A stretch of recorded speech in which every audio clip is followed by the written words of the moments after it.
초대석 시간입니다. 오늘은 더불어민주당 김태년 의원과 함께하겠습니다. 어서 오세요. 네, 안녕하세요. 오랜만에 뵙겠습니다. 네. 요즘 경제, 외교, 광폭 행보하신다 싶었는데 보니까 당에서 경제, 안보 특별위원장 하고 계시네요. 네, 그렇습니다. 물론 광폭 행보까지는 아니고. 광폭은 아닙니까?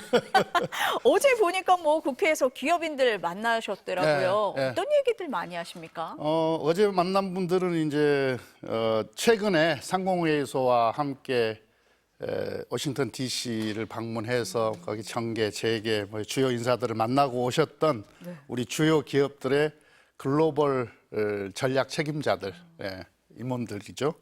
그분들을 만났었는데 다들 불안해하죠.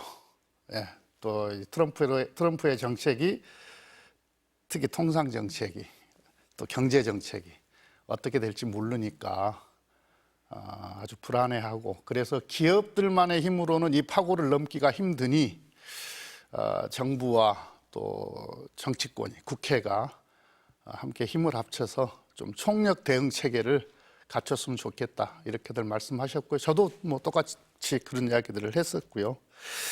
그 다음에 이제 지금은 이게 가격 경쟁력만 갖고는 글로벌 시장에서 어떻게 보면 우위를 차지하기가 되게 힘든 조건이 되었습니다. 결국은 기업이 또는 제품의 기술력이 경쟁력을 확보를 해야 되는 건데, 그래서 이 기술력을 기업들이 갖출 수 있도록 정책적인 또는 금융적 또는 외교적인 지원을 해달라, 그런 문제. 그 다음에 지금 이제 시장이 다변화돼야 되잖아요. 그렇죠. 그래서 글로벌 사우스 등으로 진출을 할 때 어떤 외교적인 지원, 뭐 정책적인 지원을 해달라, 주로 이런 말씀들을 하셨어요. 지금 의원님 말씀하신 것처럼 트럼프 행정부가 시작이 되면서 세계 각국이 진짜 이 어디로 튈지 몰라서 다들 불안해하는 상황인데, 우리나라는 지금 대통령 권한 그렇습니다. 대행 체제이기 때문에 대응을 제대로 못 하고 있는 면이 있거든요. 그럼 민주당은 어떻게 하고 계십니까? 다행히 이제 우리 민주당이 트럼프 일기를 경험을 해봤지 않습니까? 이 경험은 중요한 자산입니다. 그러니까 우리가 전략을 어떻게 세워야 되는지에 대한 어떻게 보면은 경험, 그리고 또 상대해봤던 인적 자원들이 우리 민주당들한테는 비교적 많이 있어요.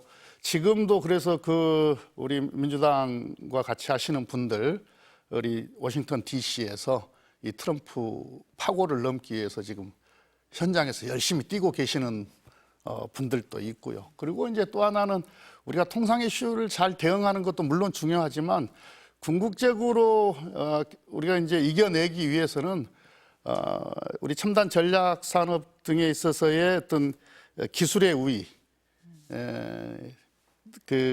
이 기술 경쟁력을 확보하는 게 대단히 중요한데, 그래서 어떤 세제나 금융이나 이런 정책적인 지원들을 제때 그리고 과감하게 그렇게 할 필요가 있어서 지금 그런 전략들을 수립하는 중이고, 그런 과정에서 기업하고 어떻게 협업을 할 것이냐에 대해서 충분히 지금 논의를 하고 있습니다.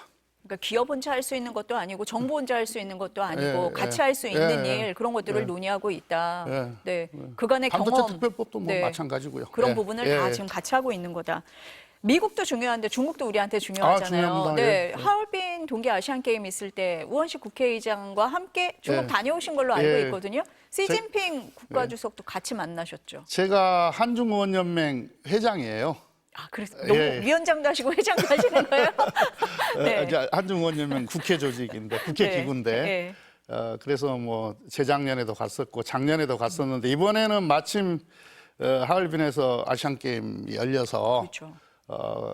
중국 전인대 이제 위원장 초청, 상무위원장 초청으로 우리 국회의장이 방문을 했고 함께 다녀왔습니다. 시진핑 주석은 한 40분 넘게 비교적 길게 만났었는데, 아주 여러 가지 이야기를 했고 아주 의미 있는 성과도 거뒀다고 생각을 합니다.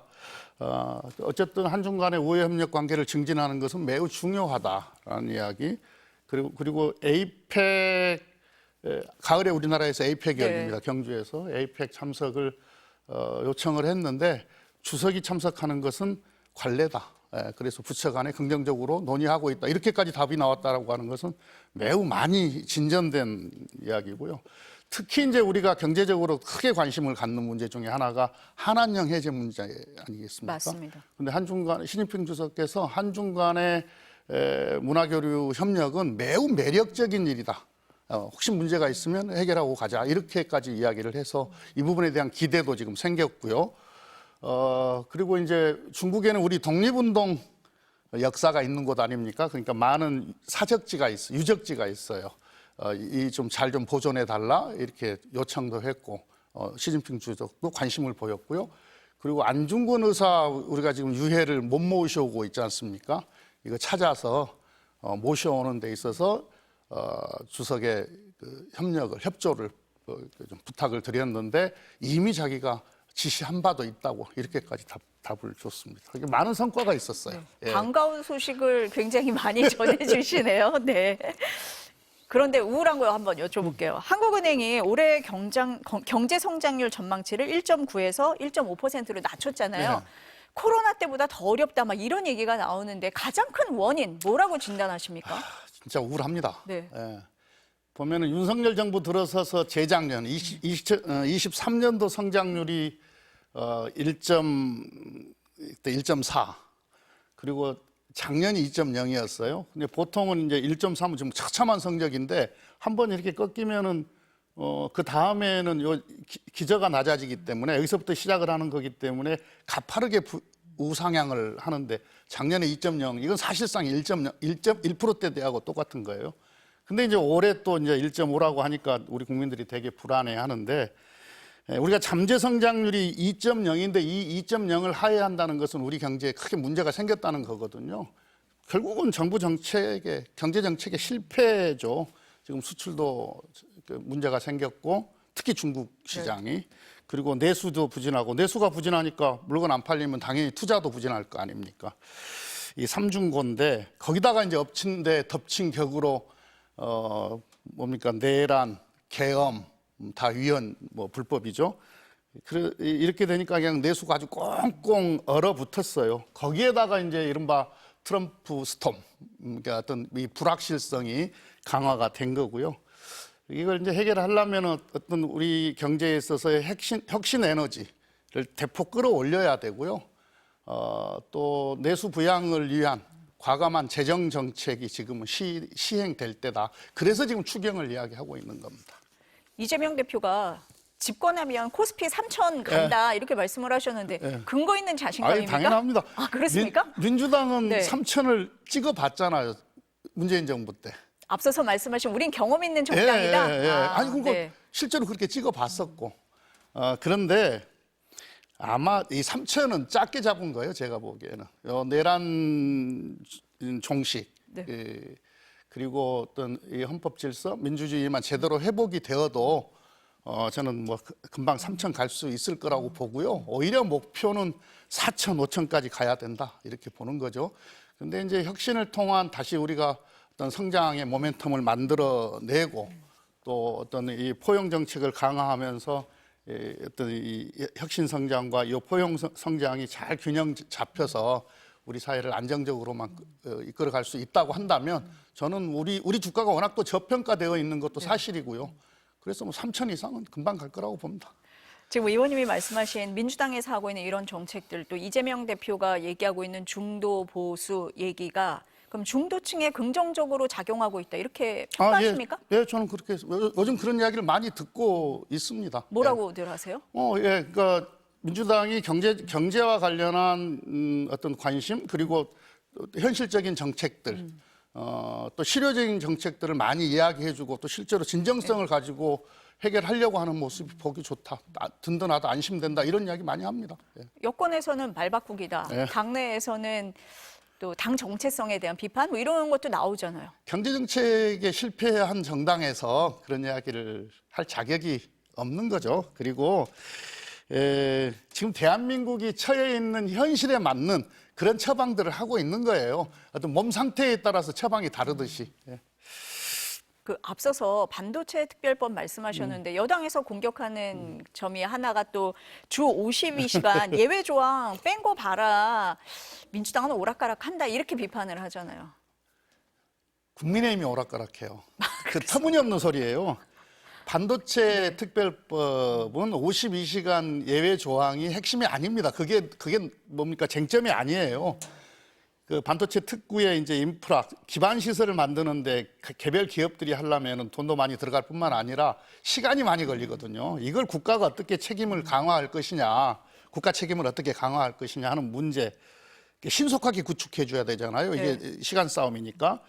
그 다음에 뭐 저리로 대규모 정책금융을 조성을 해서 기업들한테 원활하게 제때 공급할 것이냐 이런 게 쟁점이어야 되는 거고요. 실제로 제가 이제 22대 국회에 들어서서 1호 법안으로 칩스 3법을 준비를 만들었는데 그때 기업이나 뭐 협회나 학계나 지방정부 의견 다 수렴했거든요. 그때 52시간은 전혀 뭐 요구사항이 아니었습니다. 요청사항이 아니었습니다. 그게 11월에 느닷없이 뭐 저는 이유는 알고 있는데 느닷없이 국민의힘에서 들고 나온 거예요. 그리고 이것을 정쟁화 시켜버린 겁니다. 이건 뭐랄까 어떤 경제를 생각하는 책임 있는 정당이라고 말할 수 없습니다. 이건 절대 쟁점이 아닙니다. 핵심 쟁점에서 벗어난 어떤 정치적인 공격이다 이렇게 보시는 거네요. 정치 얘기 나왔으니까 전국 현안 몇 가지 짚어보겠습니다. 그러면 어제 본회의에서 명태균 특검법 통과는 됐는데 국민의힘에서는 바로 추상목 권한대행에게 법권 행사를 요청하겠다라고 한 상태예요. 어제 이탈은 한 표밖에 없었던 것 같아요. 지금 숫자로만 보면. 그런데 재표결 시점으로 돌아왔을 때도 국민의힘이 반대를 당론으로 정하고 일사불란하게 움직일 것인가? 어떻게 평가하십니까? 글쎄요. 우선 최상목 대행이 거부권을 행사하면 안 됩니다. 무슨 뭐 최상목 대행이 국민의힘의 호위무사도 아닐 텐데 헌법재판관을 뭐 선별적으로 임명하지 않나. 그래서 헌재에서 그건 위헌이다. 잘못한 거다. 뭐 이런 또 판결도 받기도 하고 그러지 않습니까? 요 명태균 사건 같은 경우를 보면 그냥 그들 내부에서 벌어진 일들이에요. 근데 연루된 사람들이 많아요. 뭐 대통령 부인, 뭐 그다음에 뭐 대선 주자들, 여당 인사들 연루 의혹들이 아주 많이 나오고 있고 또 실제로 목소리들이 막 나오고 있잖아요. 녹음된 있는 목소리가 나오고 있는데 이런 정도 되면은 이게 근데 좀 상당히 시간이 흘렀어요. 이 정도 되면은 철저하게 검찰에서 수사를 했어야 됩니다. 근데 문기적거리고 있었잖아요. 뭔가 외압이 있었던 거죠. 막 수사 보고서까지 다 만들어 놓고도 진행이 안 됐던 거 보면 그렇다고 한다면 답이 특검밖에 없는 거죠. 그리고 떳떳하면 그냥 특검 받아서 수사하게 하면 됩니다. 제가 재표결 시점을 여쭤봤는데 거기까지 갈 필요도 없다 지금 이렇게 말씀을 하시는 거네요. 지금 뭐 제가 일선에 있는 사람으로서 현장에 있는 사람으로서 뭐 평론하듯이 이야기할 수는 없고요.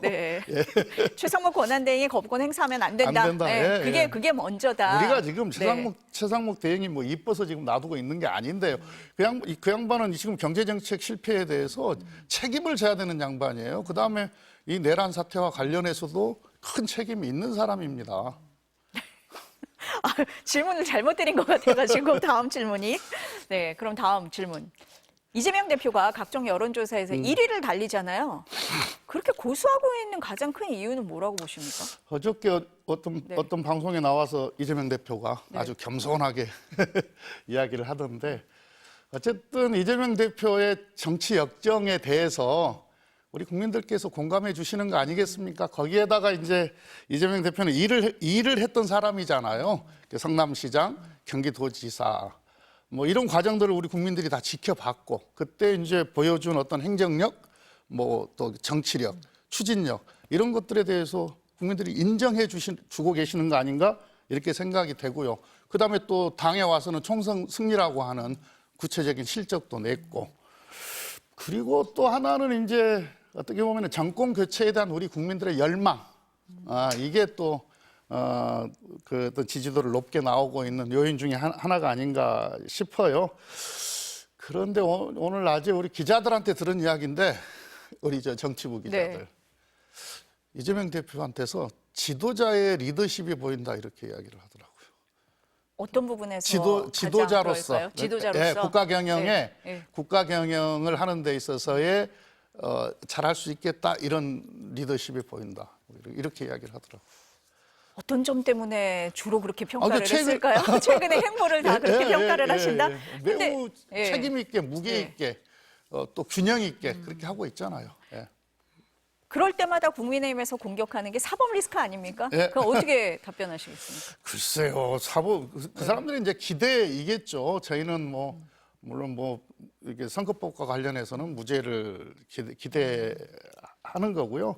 지금의 이제 국민들의 관심사, 시대 정신이 지금 계속 반복됩니다만은 내란 종식, 민주질서 회복 이거와 함께 이제 무너진 경제 다시 살려내야 된다. 그리고 민생을 회복해야 된다. 이게 국민의 요구고 이게 시대 정신이거든요. 그러니까 우리 국민들은 요 사법적인 판단 결과에 큰 관심을 보이질 않아요. 그냥 국민의 힘이 기대를 하고 있는 거죠. 국민의 관심과 국민의 힘의 관심이 다른 거라고 보시네요. 네.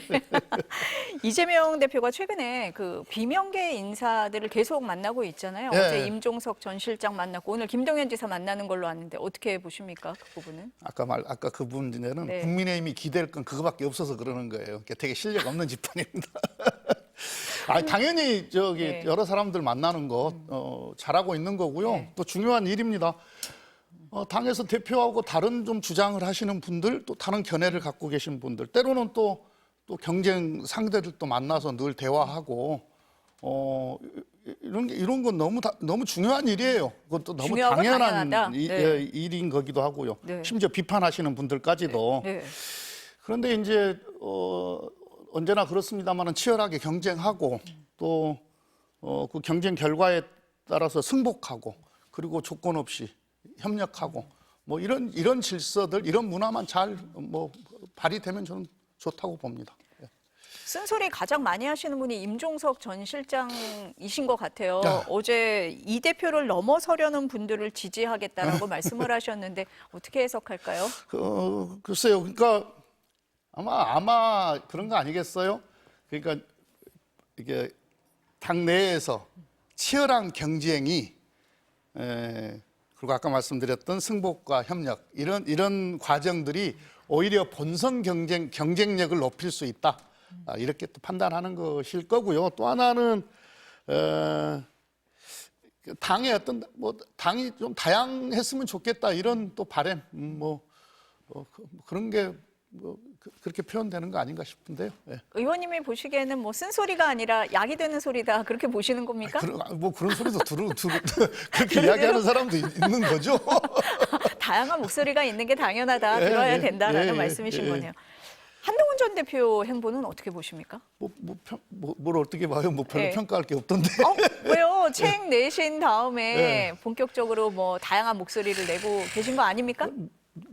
글쎄요, 별로 기억나는 게 없네.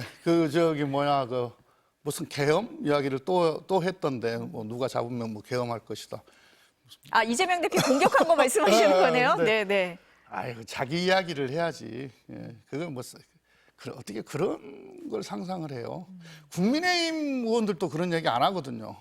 그리고 오히려 한동훈 대표의 그런 발언에 대해서 국민의힘 의원들도 비판하더라고요. 먼 눈에는 멋만 보인다고. 그럼 이재명 대표를 공격함으로써 본인의 존재감을 키울 수 있다라고 봐서 늘 그래 왔죠. 그분은 누군가를 공격해서 그러니까 법무부 장관이나 또는 국민의힘 대표할 때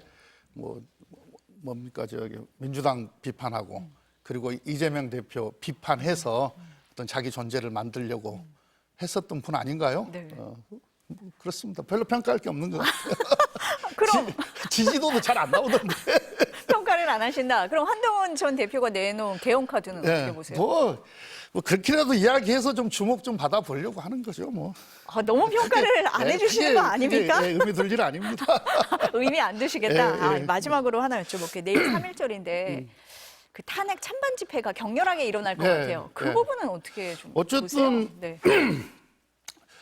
그러니까 이제 이번 내란 사태, 계엄 사태는 온 국민들이 이 화면을 통해 영상을 통해서 다 봤잖아요. 현장에서도 보고 영상을 통해서도 봤잖아요. 너무 분명하지 않습니까?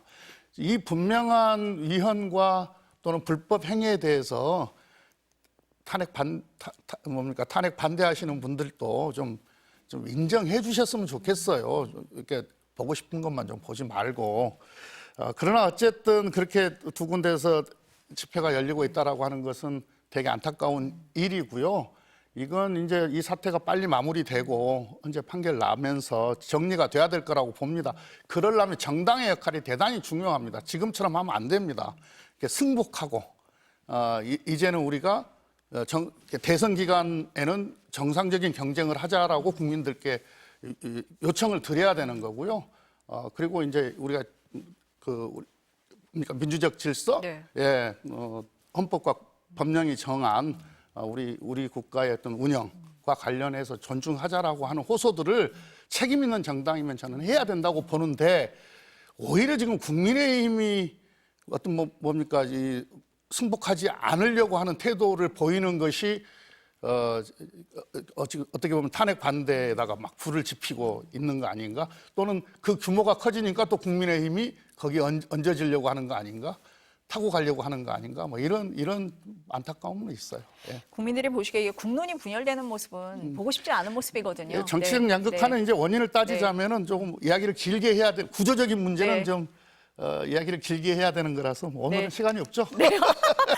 가실 시간인 거를 바로 아신 것 같습니다. 다음에 모셔서 그 얘기는 나눌게요. 예, 예. 네, 오늘 말씀 감사합니다. 예, 고맙습니다. 예.